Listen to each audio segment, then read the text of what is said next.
Good morning students. आज हम chapter second basic accounting terms में हम नेक्स्ट आगे बढ़ते हैं।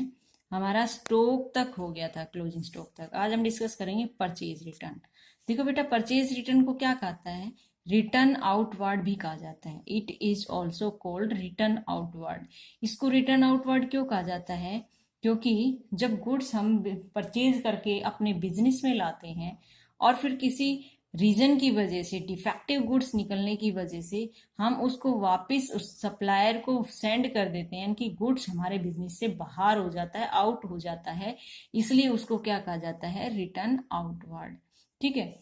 गुड्स परचेज में be return for any reason, यानी कि गुड्स परचेज किया हुआ गुड्स अगर किसी रीजन की वजह से, जैसे डिफेक्ट इन क्वालिटी की वजह से वो रिटर्न हो जाता है बिजनेस से, दैट्स कॉल्ड परचेज रिटर्न या फिर रिटर्न आउटवर्ड।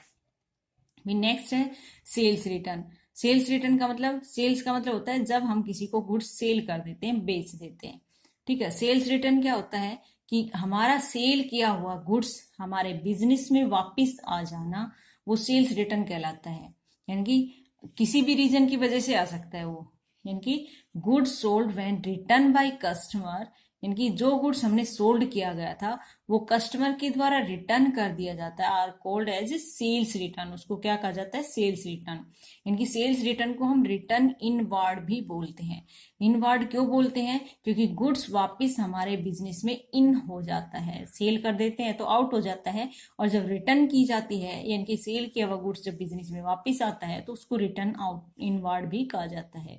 परचेज रिटर्न को रिटर्न आउटवर्ड और सेल्स रिटर्न को रिटर्न इनवर्ड भी इनके दूसरे नाम है ये। ठीक है। फिर है डेटर्स। डेटर्स क्या होते हैं? देखो बेटा, जब हम गुड्स किसी को क्रेडिट पर सेल करते हैं, क्रेडिट पर का मतलब होता है उधार में। ठीक है। तो उधार में गुड्स सेल करते हैं। देखो देखो बेटा, जब मान लो हमने 10,000 के गुड्स सेल किए, 10,000 सोल्ड गुड्स फॉर ₹10,000, तो उसमें से 6,000 in cash and 4,000 on credit. ठीक है। तो ये जो ऑन क्रेडिट पर जो हमने गुड्स सोल्ड कर दिया, तो यानी कि ये क्या क्रिएट हो गए? हमारे देने वाले, यानी कि बाद में हम इनसे पैसा वापस लेंगे। तो जो क्रेडिट पर गुड्स सोल्ड करते हैं वो क्या कहलाते हैं? हमारे डेटर्स। ठीक है। जब हम गुड्स सोल्ड करते हैं लेकिन पैसा नहीं आता है तो उसको उधार में सेल कर दिया जाता है, कि बोलता है कि भैया हम 2 महीने बाद आपको पेमेंट कर देंगे। तो इस सिचुएशन में ये क्या कहलाते हैं? हमारे डेटर्स। ठीक है। अब देखो, debtor is a person to whom firm. एक डेटर एक वो व्यक्ति होता है to whom firm has sold goods, यानी कि जिसको फर्म ने गुड्स बेच रखा है और सर्विस या सर्विसेज दे रखी हैं ऑन क्रेडिट, उधार में, in ordinary course of business, यानी कि एक साधारण बिजनेस में।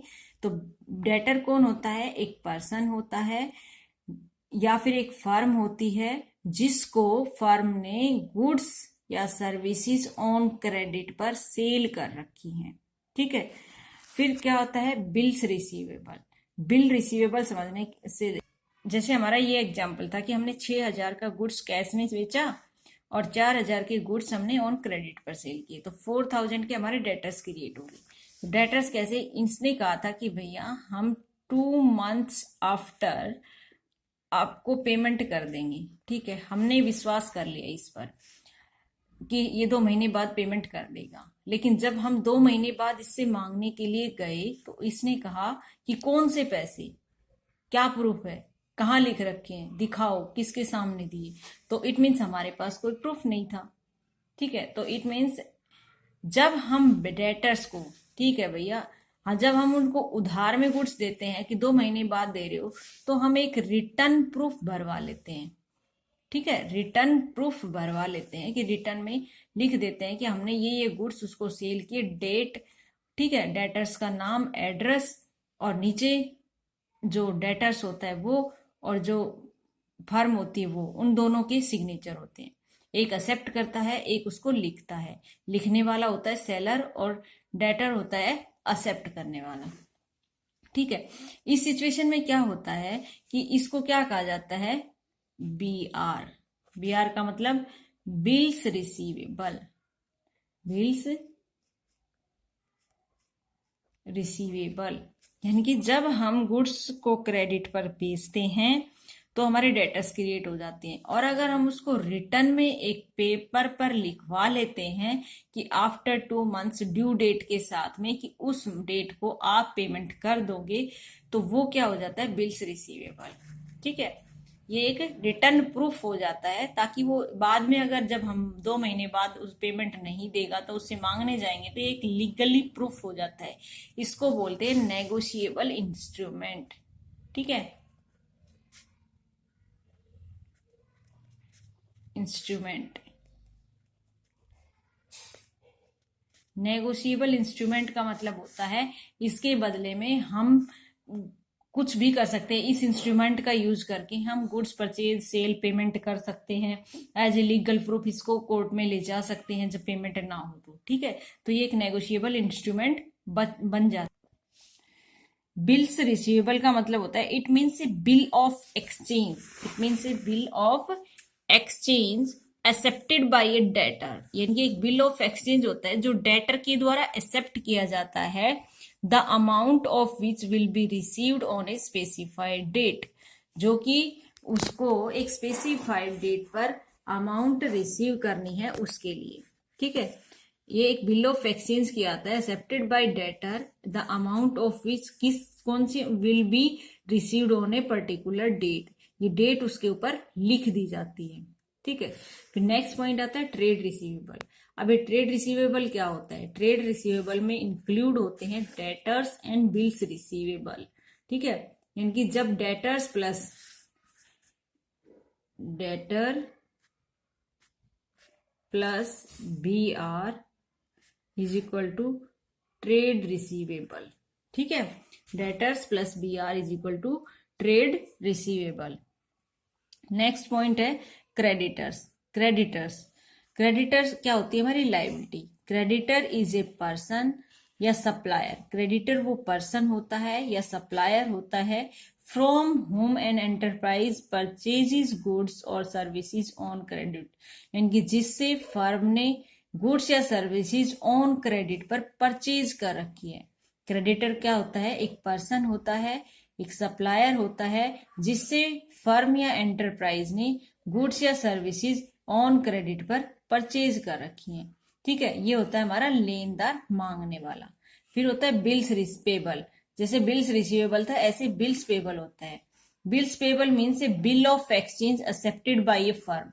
ये बिल ऑफ एक्सचेंज होता है जो एक फर्म के द्वारा एक्सेप्ट किया जाता है to pay fix amount on a specified date, कि स्पेसिफाइड डेट पर, एक फिक्स डेट पर वो पेमेंट पेमेंट करेगी। ठीक है, और ट्रेड पेबल्स का मतलब होता है क्रेडिटर्स प्लस BP।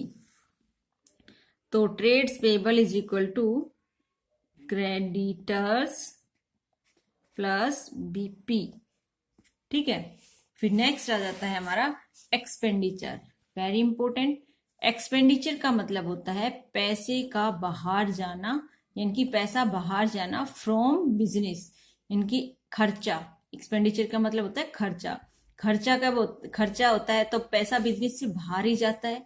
ठीक है, गले से निकल के बाहर ही जाता है, हम किसी को देते हैं। तो एक्सपेंडिचर बेटा 2 टाइप का होता है, revenue expenditure and capital expenditure. ठीक है, रिवेन्यू एक्सपेंडिचर क्या होता है, ये क्या होती है, इट इज एन अमाउंट, ये वो अमाउंट होती है पेड और payable, the benefit of which is consumed with in the current accounting period. इसको देखो थोड़ा समझते हैं, ये मीनिंग देखो कि ये वो अमाउंट पेड या पेबल, ठीक है, ये वो अमाउंट है जो पेड कर दी है या पे करनी है। द बेनिफिट किसके लिए, जिसका हमने करंट फाइनेंशियल ईयर में बेनिफिट ले लिया है। जैसे मान लो कोई हमारा एम्प्लॉय है, हमारे पास काम कर रहा है, ठीक है, हमें उसको सैलरी देनी है, ठीक है। तो उस सैलरी, जैसे हमारा अकाउंटिंग पीरियड है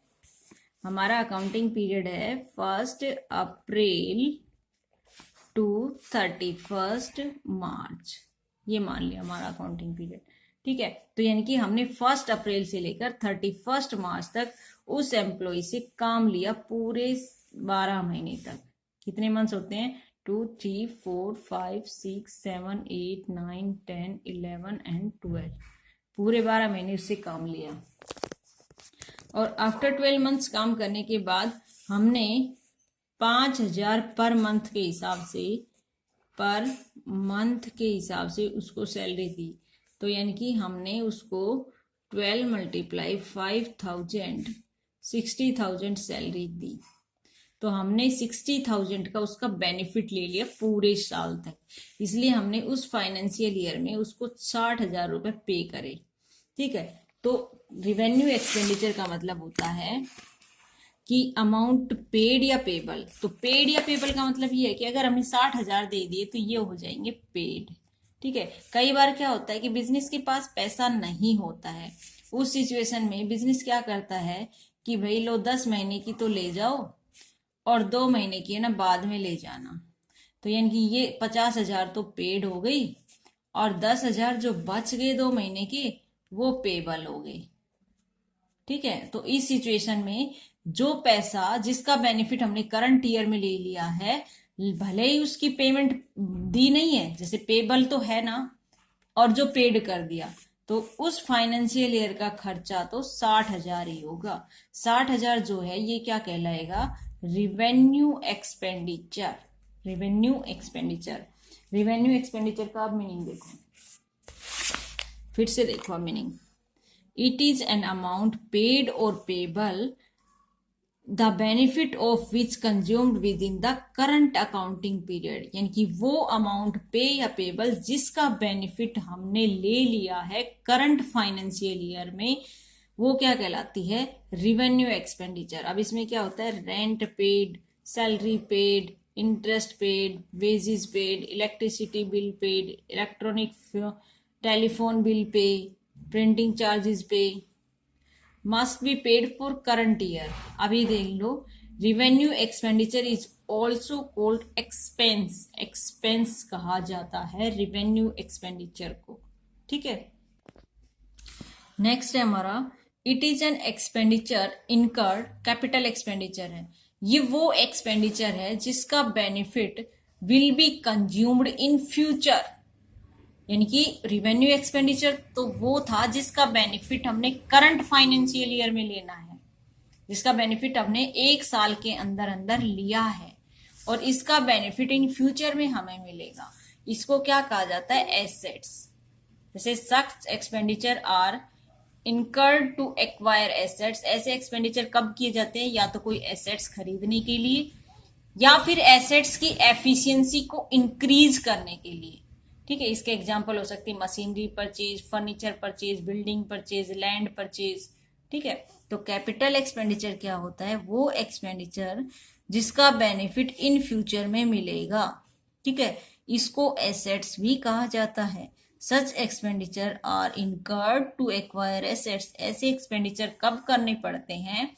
जब एसेट्स को खरीदा जाता है, एक्वायर किया जाता है, या फिर एसेट्स की एफिशिएंसी को इंक्रीज किया जाता है, ठीक है। जैसे मशीनरी परचेज, क्लियर। अब हम नेक्स्ट पॉइंट में आते हैं कि एसेट्स क्या होती है।